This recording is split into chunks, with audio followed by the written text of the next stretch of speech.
it's, sort of their fault. They're adding more fire to the fuel, and that's why they're being raped. So I want to ask you guys the same question and see how you feel about our, or is OSA ready to have a conversation around sexual assault? Um,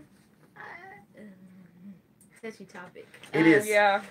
I feel like OSA can be ready, but at the same time, there's many other things that has gone on in the country that OSA hasn't touched on.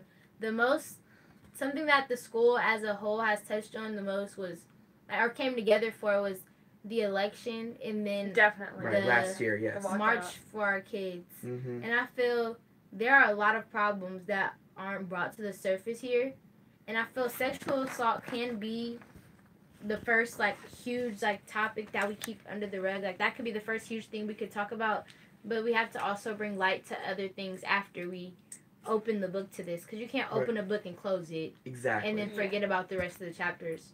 You have to finish from the first chapter to the last, and I feel that's where it has to start. We have to start somewhere, have a small group, and then as the group progresses, we can have assemblies and talks, or a group that meets every day of the week, not every day of the week, once a week. Mm-hmm.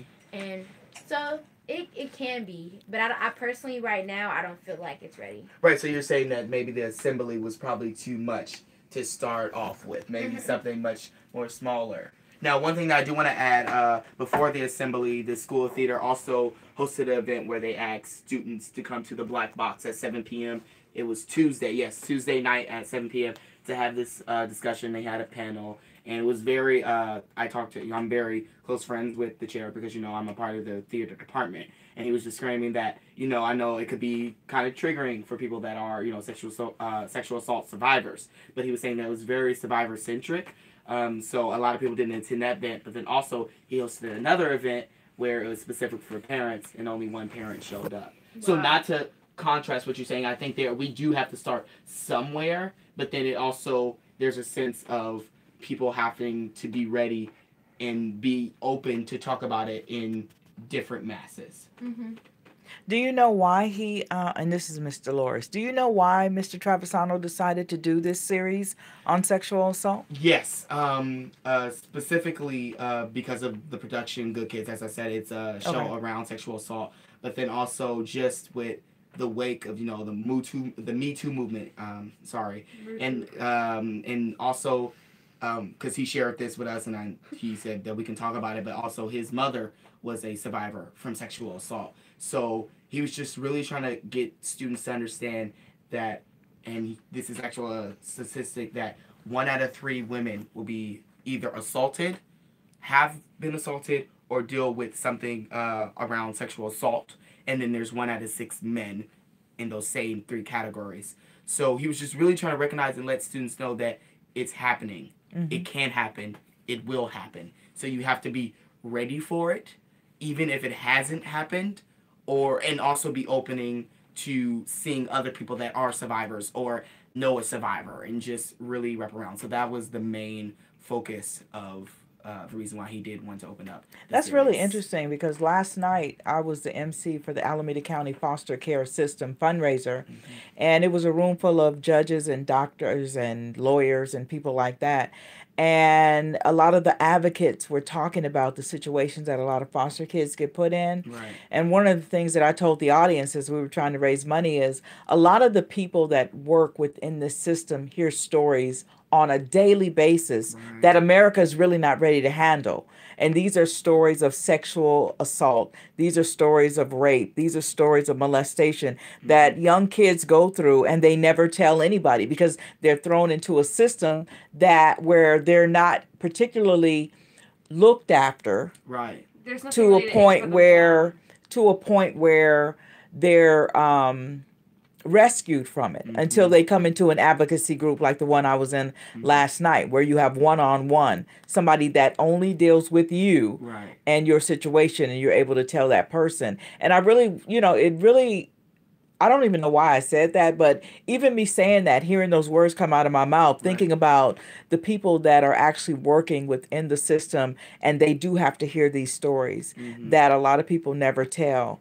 anybody except for somebody that maybe they're social worker, or they call them CASA. They're Yeah. called CASA helpers, and it really bothers me because a lot of people go through life and they express their emotions differently because of sexual assaults that they're never able to tell people. So Right. some people end up drinking, some people end up doing drugs, some people end up in promiscuity because they were assaulted and they were never able to tell anybody. Right. So it manifests in different ways. So I think it's really dope of Mr. Travisano to want to bring it out in the open. But like Mia said, there's so many chapters in this Right. book that you just can't open it and go, okay, there has to Right. be some aftercare. So was Right. anything like that discussed? Um, yes, when I went to Travisano today to actually tell them about this percentage of students feeling about women should close up uh, their bodies in a sense, and And hide them? yeah, and hide them and not show cleavage. And he was like,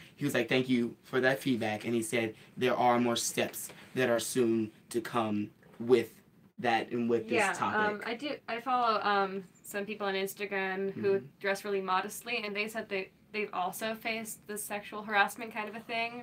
So, and like really asking a victim of sexual assault, quote, what were you wearing, is kind of, it's a bit demeaning, I'd say, kind of objectifying, especially if they've gone through a very traumatic experience.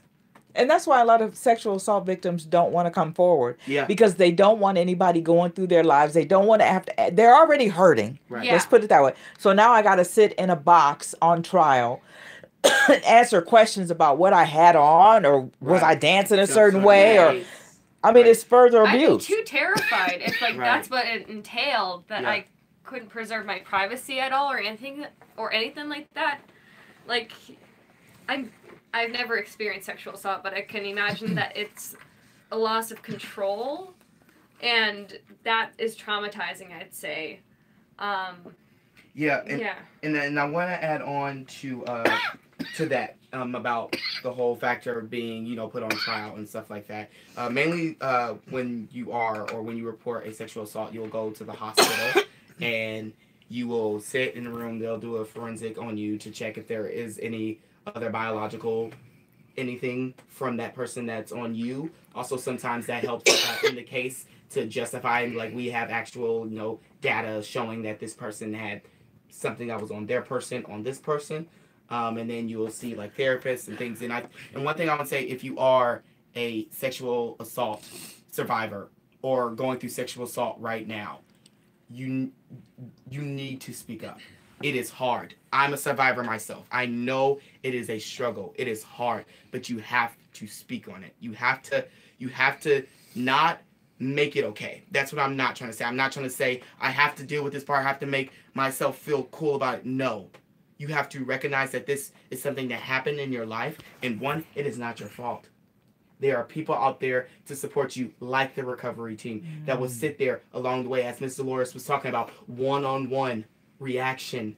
Should I put their number, the recovery team? What I actually have it right here. Oh. It's available 24 hours. The number is 1-800-656-4673. The number is 1-800-656-4673. So please call and please let your voice be heard. And that's also for people that are friends. Find someone that you trust that you can talk to, because there are people out there to listen.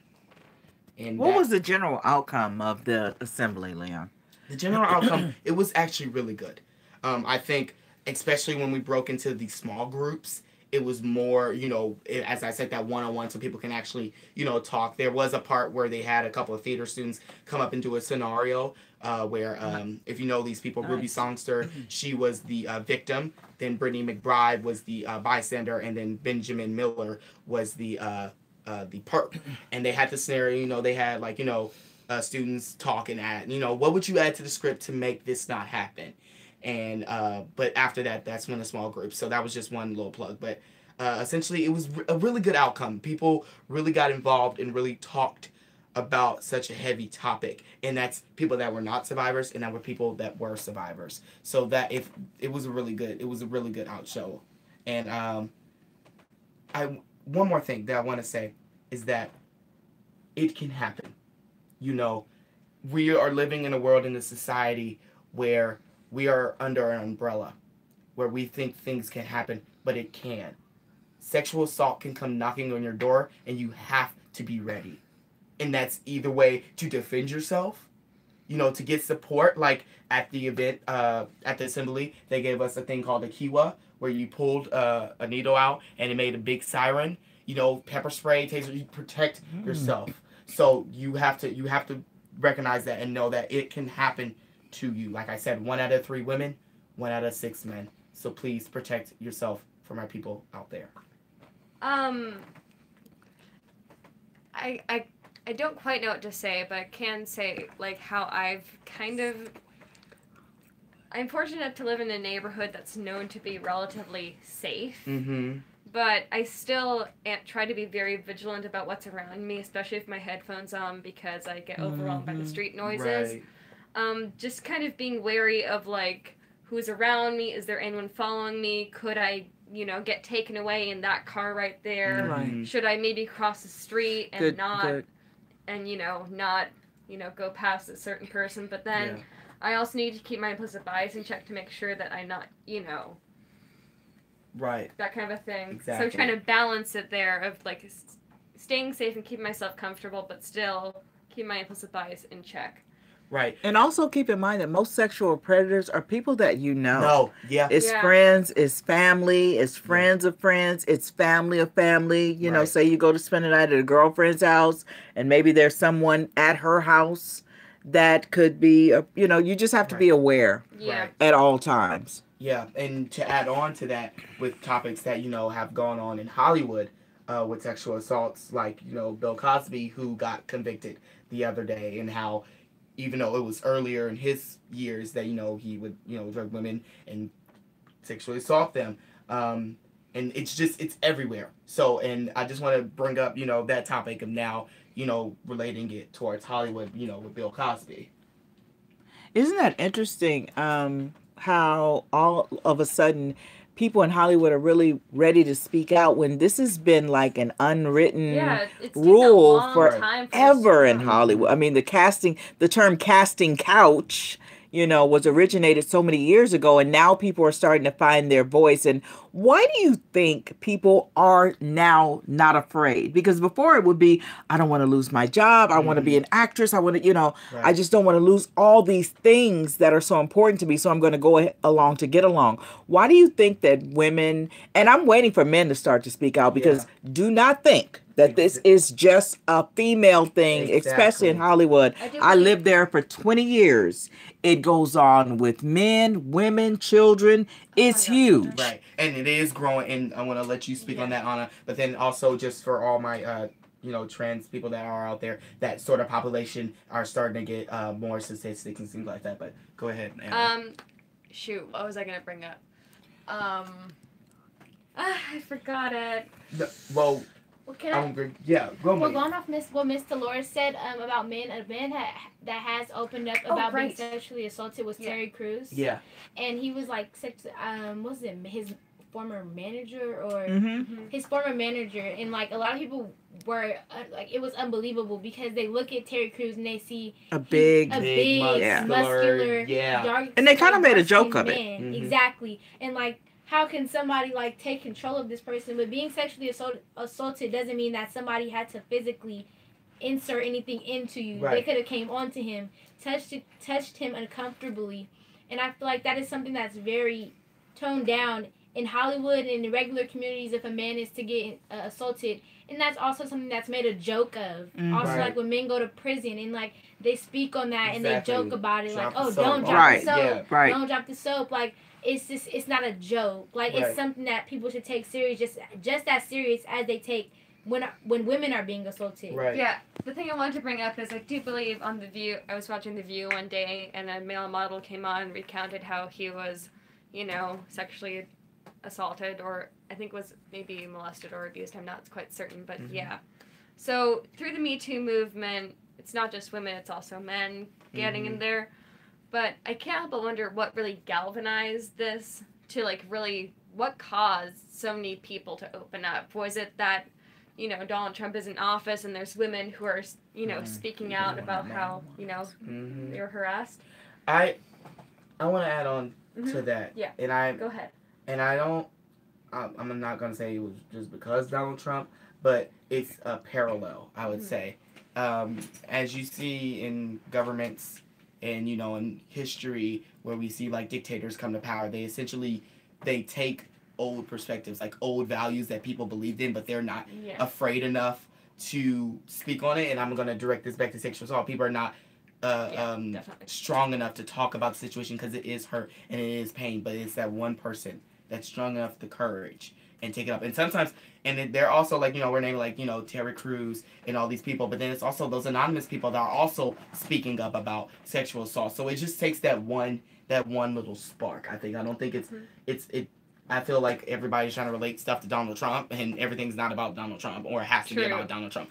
Me Too movement, Black Lives Matter movement, Trans Lives Matter movement, all these movements that are going on right now are not because of Donald Trump. It's because people have the courage to now come out about who they are. We've been a lot of people mask their pain and emotions because they don't think they deserve the right. Especially with people of color, we think that all we've been done is dehumanized with the first African slaves that were brought over to America, and how they thought that they had to be less than. But you don't have to be less than. You can come out and talk about anything. We're living in a revolution. It's a wake of time, and that's one thing I said. It's not about Donald Trump. It's essentially about these generations.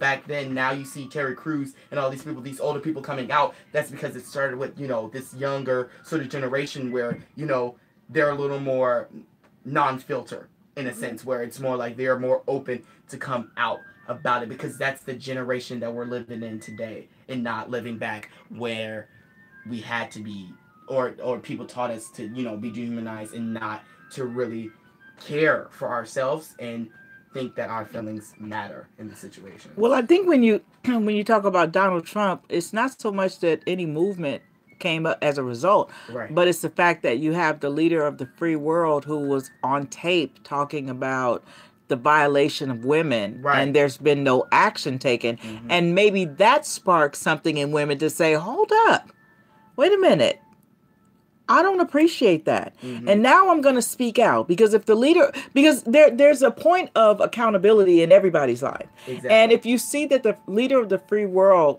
can be as vocal, maybe women decided, you know what, we better start speaking now. Right, exactly, Because if this cat is speaking out in this pervertish way, what's next? Exactly. So, maybe that's what started a lot of women to say, I'm going to open my mouth and I'm going Right. to say what I got to say, because it looks like the wheels are about to turn backwards and women are going to be going back into Yeah. these subservient roles where we're just objectified Exactly. and we're not having it. So maybe that's what sparked the Yeah, that's Me Too definitely something movement, that can- yeah. is hearing the leader of the free. And I'm not saying that he's not the only man who thinks like that. He's the only one who has been caught saying it. Yes. And of course, nothing's done about it. But And that's what the story for and another not time. to throw out that Donald Trump, that could be a possibility, but basically I'm saying that there's a parallel. There's someone, either bad or good, has said something to spark something from someone, and that could be one of them. that could be one of them. There could Very have been much. several sparks probably, and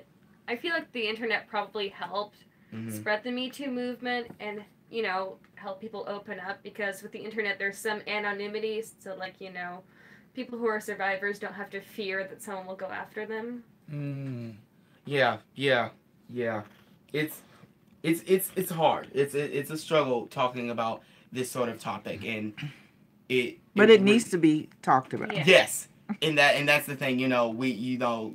It's a sort of saying, if you're not struggling, you're not getting money. But essentially, what I'm trying to say about that is that everything's not easy. Right.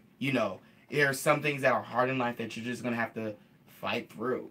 And this is one of those things that people need to be able to dump this baggage, because like I always tell survivors, it doesn't belong to you. Yeah. Let's put it back where it belongs so you can be free. Right. Yeah. So what do you think about Harvey Weinstein, since we're talking about Hollywood? When they've got Bill Cosby, do you think that Harvey Weinstein, the famous producer, Mm-hmm. is next? Because he's got quite a list of women Yeah, he that have should spoken out. And I'm not gonna pull the race card, but I'm kind of pulling it right now, because you see Harvey Weinstein has done more recent, frequent stuff, and Bill Cosby, it's been some time. Not saying that whenever sexual assault is done, it's better, done. right? It's not better, but it's like, honey, he just got convicted yesterday, and he's 80 years old, and he might be spending the rest of his life in jail. What about this man right here, who's this amazing producer or whatever in Hollywood? I don't know. I think he should be next. I think we should get them all. Get them all. Sorry, that sounds going wrong, but get them all, because it's not right. Like you were saying, take that baggage off the people. Don't let these people walk around the streets, walk on fame, get awards, do an acceptance speech, and let them, I can only imagine how, devastating that must be if you are a survivor, watching the person who, took things away from you and traumatized you just being successful. Like, that's just a double slap in the face. Mm-hmm. Yeah, and it's... Yes. Yeah. You want to say something, Mia? Yes. What I was going to say is, while saying something, I saw that Harvey Weinstein's case was under LAPD.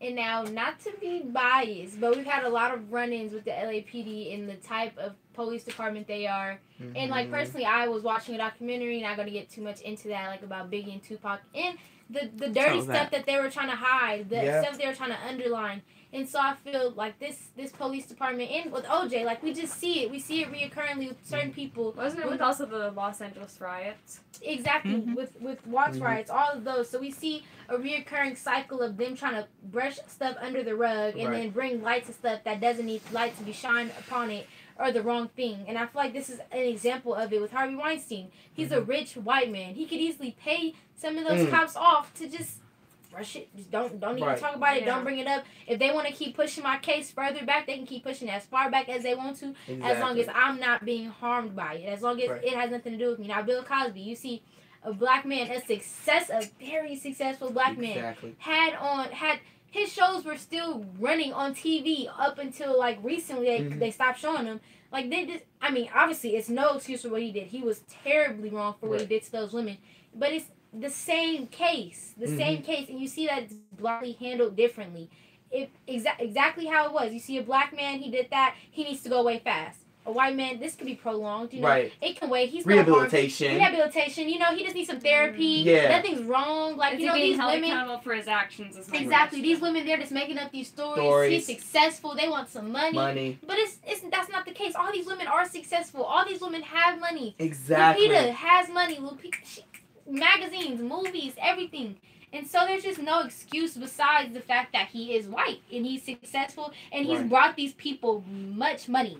Yeah. And that's all it is. Yeah, it's a big one. Like, I like how you appointed. It's the same case, but just because the color of the skin makes it, different, and it's because of also people that are white that are in the police department. But then I'm going to bring it also to, back to the, Donald Trump and how who's in power and who's overseeing all this. Right, exactly. And it's kind of weird because you see, like, all these white people, but then you also got people like Kanye West, not saying he's supporting sexual assault, but, like, under and, like, calling Donald Trump his brother. So, and that's a kind of a sort of a situation that I want to bring is, like, where is your mind, Kanye? Where are you? If you're listening, honey, where is your mind? I would never call Donald Trump my brother. My brother, who? I could not. If you see the movie Get Out, they did what they did to the other ones. They went in there and performed a lobotomy. They took it out. They replaced it. Yeah, they did a brain transplant. So, like, older white people got transplanted. And they got Kanye in mind. He's nuts. He in the sunken place. Yeah, he in the sunken. But he don't believe he's in the sunken place. Now just to bring a couple of laughs, Kanye had posted on Twitter. I'm watching this whole thing going in front of my eyes. Exactly. And he posted a picture of his house. Now, his hallway is a blank white hallway. No pictures, no nothing. It's just a hallway with white arches. Just arches in a long hallway. He said, does it look like I'm in the sunken place? Why, yes. Yes. And like, he was really wanting to marry her. And so I just feel like when he was in the hospital, this summer, he's not the same. To say because I am not a licensed psychologist, but I have gone through AP psychology. So if you have any sort of things to list, please tell me. He's just mad all the time. Right. He's blank. Yeah. He doesn't have he has an opinion, but he's just, if you know Kanye from 2008, like when he was just in his prime, before he got with Kim Kardashian, I'm gonna just say that right there. Before he got with Kim Kardashian, Kanye was helping. Kanye was out there in the community for the people, being with black people, like just living life and just being joyous. And then it's just now you see it in his clothing line. It's all gray, black, and tan. It's just Some people say when his mother passed, that's when they started noticing a different Kanye. Yeah, oftentimes mental disorders start arising after some certain trauma or an adverse life situation. I know that in the case of like something completely different, like hoarding. Oh yeah, I watched the movie, the show's Hoarders, and a lot of hoarding people, can be caused by divorce or death in the family, anything like that. So that could have been a trigger to some sort of mental disorder. Right, and you know, a lot of people are going off about this. They're like, some of them are like, does Kanye even care about black people anymore? I guess he's just trying to individualize himself. He kind of made some comments on Twitter about how there's this, I guess, stereotype that all black people are democratic. Oh, yeah, Chance the Rapper So said maybe he's trying to distinguish himself. Well, that comment was made by Chance the Rapper, and he has said not all black people have to be Democrats. Right. And we don't. We don't. And that's true. That's true. And he literally came back because Chance the Rapper is an advocate. He does not mess with Trump. That is not him.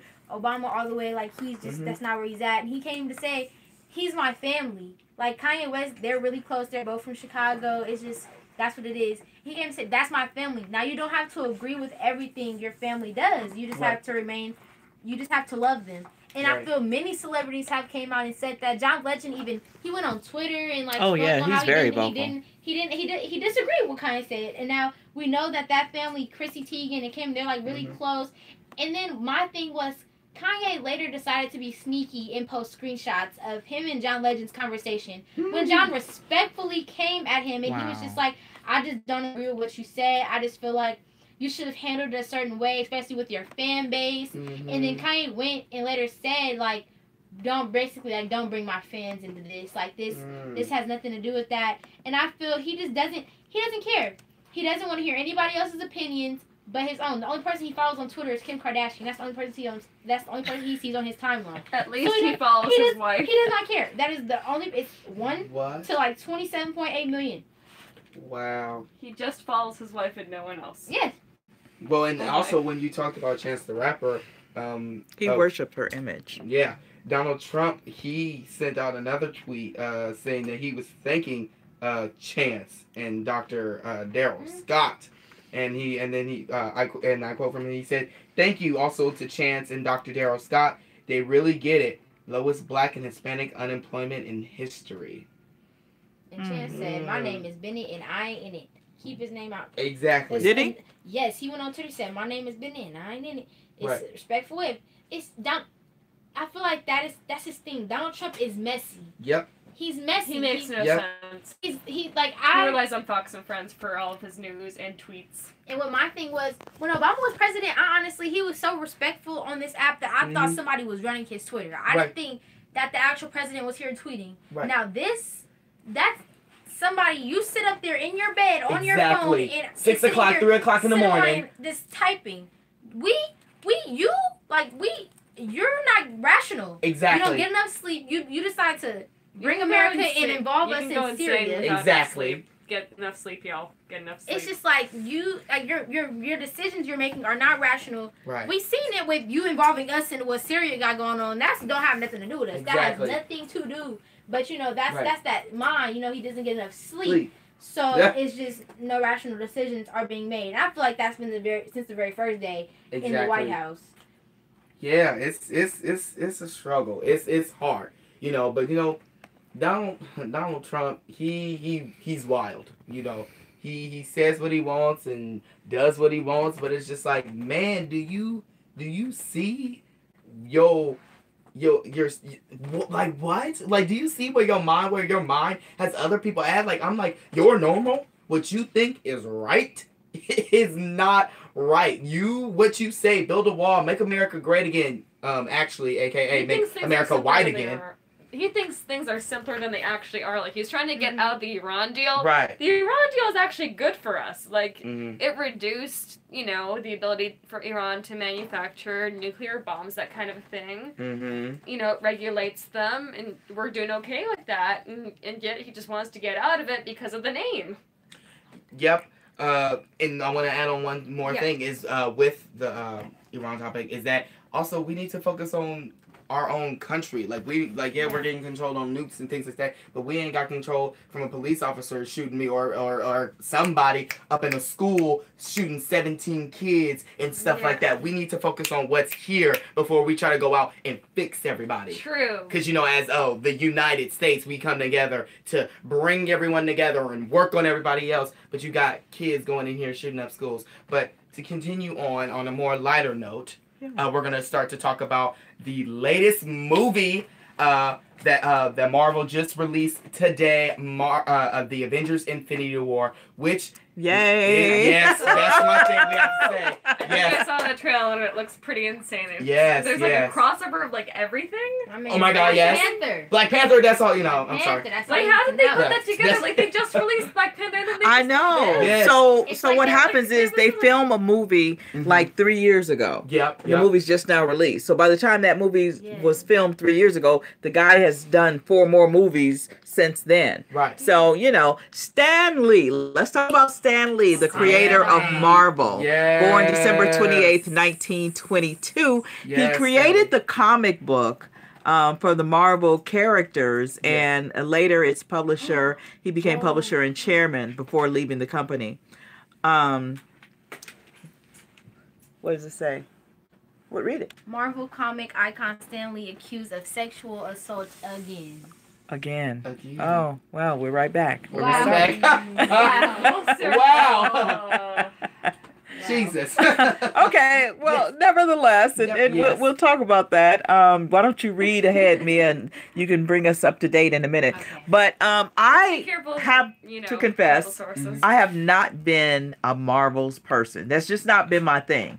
And You're so missing out. No. I know that my son, They're not he's just like, better Mom, than you have to DC." watch everything. So I watched Spider-Man because Yeah. I like Robert Downey Jr. Ooh. So the first Spider-Man, loved Wait, it. that's He Iron was just Man. Iron Man. Man. Oh, yeah, God, sorry. look at me. I'm Now- accepting it. Okay, now is that a Marvel? That's Marvel. Yeah. Yeah. Okay, All the so I nerds watched are making Iron fun Man, and Uh-huh. I thought it was super dope, the 1st Mhm. one. The second one was okay. Right. Didn't watch the third one. But when Panther came out, I wanted to see it because I started seeing these commercials, but I didn't know anything about the comic book. Nothing Yep, whatsoever. yep. My son said, Mom, I just want you to sit down and watch every Marvel movie before you go see Panther. And I couldn't do it, so I'm going backwards. I'm going to go and I'm going to watch all of them because Jesus. before I see this major one, One. Make sure because you this get one some has, the exercise. latest one has everybody in it, Yes, right? It does. Okay. Everybody has Black Panther, Guardians of the Galaxy, Black Widow, Iron Man, Spider-Man, Wolverine. You see all these characters Wow. going up against a god, honey. A god. They're going up against a god. Usually, you got your usual vision, your usual, villains. You got Batman, you got Joker and stuff like that. Then whoa, sorry, I felt terrible because that's DC. Ooh, that is bad on me. But you see, But just you for know, it's example- easy to cross like yeah, that. Yeah, exactly, yes. But for examples like that, but now they're going up a god. And I'm looking at the cast. It's all Right. star. Robert Downey Jr., Chris Pratt, Chris Evans, Josh Brolin, Chris Hemsworth. Him and his brother are nice looking. Yes. Scarlett Johansson, Benedict Cumberbatch, Yeah. Tom Holland, Cumberbatch, yes. Yeah. Elizabeth Doctor Olsen, Yes. Zoe Saldana. Ooh, she comes through on Glamora. She's excellent. Oh my god. Vin Diesel. Oh, he's Mhm. coming back. Yes. Groot. Can't Yeah. wait. Oh wait, I don't want to give any spoilers. And of course, my boy, Yes. Chadwick Boseman. Oh, you must love him, huh? Yeah, he's the one. Chadwick Boseman. And Don Cheadle. Wait a minute. Idris Elba is in it too? Yes. Okay, I'm going tonight. Just the cast alone is enough to Yes, make me yes. want to I'm go. just gonna wait until I can stream it on Netflix to be 100% Girl, honest. that's gonna be Oh, that's gonna be a long time. honey. It's So gonna be do a long you Okay, guys, I can here's the wait. thing, Okay, sure. because Black Panther ended up being the 3rd highest grossing film of all times. Mhm. Do you think that the Avengers is going to go anywhere near that in ticket sales? No. I don't know. Why? Because Black Panther, you have black people from everywhere. Everywhere. And black people don't go to the movies because the movies is real expensive. Exactly. And so, they not all. You had black people. When Black Panther came out, you had almost the entire black community. Then you had everyone from different races, from Latino to Asian to anything you could think of coming out to that movie. Now, this Avengers, I don't know. Like, it's Avengers. So people Yeah. weren't going just because it was a Marvel movie? You Yeah. think? Yeah, I feel like for Black Panther, people were going all black cast. Right. Black people. I know I black did power. because Yeah. I had not witnessed. Exactly. Except for Coming to America. Yeah, Eddie Coming to Murphy America. did Yeah, Coming yeah, to yeah. America, Coming to all black cast. Yeah. But it got me hooked on the Marvel thing. Thing, So yeah. I went home and found Thor. Yeah. And I was like, oh, wow, Thor's kind of handsome. I just... So I'm hooked on the Marvel thing. And, Yes. and to be honest with you, anytime I went to the movies, it was an all-white audience. I had not been to... and I saw Panther 3 times. And all 3 times the audience was white. So I don't know what the statistics are as far as, who went racially. Yeah. But as far as being the 3rd highest grossing film of all times, that speaks paramount as Right. to whether or not African Americans can draw into the box office, Yeah. which they've always claimed that we couldn't. So you have to wonder, is it the movie or was it the cast? And one thing I want to say is I kind of feel like this is like the sort of Beyonce, Jay-Z type scale, how they try to have Black Panther and Avengers. They like, no, black people are going to come out to it because they saw Black Panther first. They was like, oh, Black Panther. Oh, Black Panther's in Avengers? Oh, I'm definitely going to see Yeah. Avengers just to see Black Panther. Because I think, and that's one thing I can say, even if it's not Black Panther, maybe you like Guardians of the Galaxy, or you may have like, Iron Man or It's a Idris huge Elba. mashup. Exactly, it's a match. It's like you're trying to put together a present for someone, but you don't know what they like, so you just throw in everything, all the Marvel, everything, so that people are like, oh, when I see Captain America, honey, with his fire, ooh, when I see Chapman, when I see, it's just. So it's is just it a lot. all It's of a these goodie bag of all of them. superheroes going to fight somebody? They're Yes. coming Yes. together? Yeah. Yes, they're fighting a god. Thanos, I think. Yeah, Thanos, I believe. if Who I'm not plays mistaken. that character? I am trying to look at that right now. I'm trying to read it up a little more.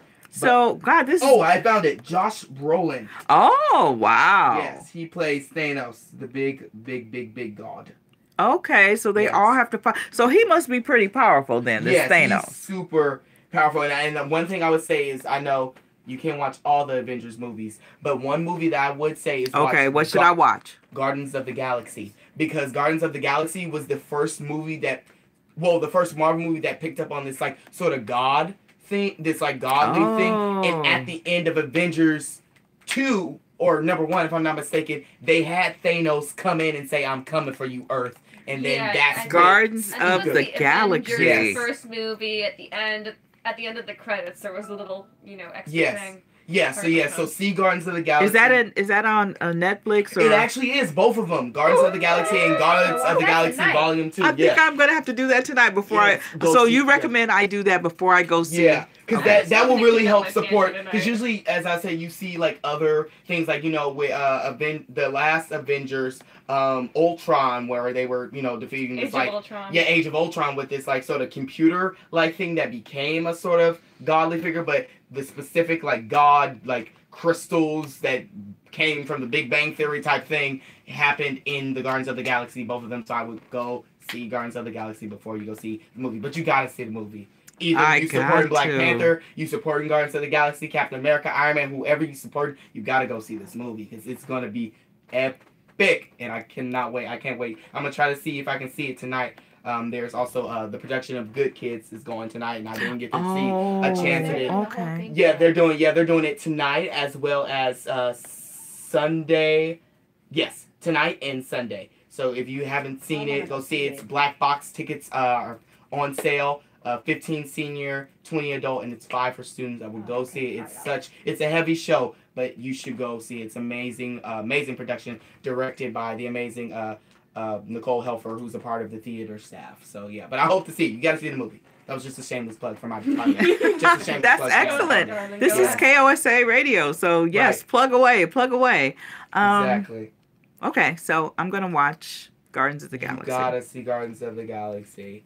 It's gonna be a good Guardians of the Galaxy, a good catch up instead of watching all the Avengers movies. But for all you out there, I want to let you know to thank you for listening to this edition of Information Friday. We hope that you enjoyed this informative talk from sexual assault to all the way to the amazing Marvel movie that released today. I'm your host, Leon Jones, with Mia Haskins. And Anna Illis. Stay tuned for more entertainment on kosaradio.org, where minds, Minds, words, music, and rhymes meet. And I think in honor of the new Avengers movie, we'll close out with the movie with the song from Black Panther, "Pray for Me" by Kendrick Lamar. To do what? Rickroll.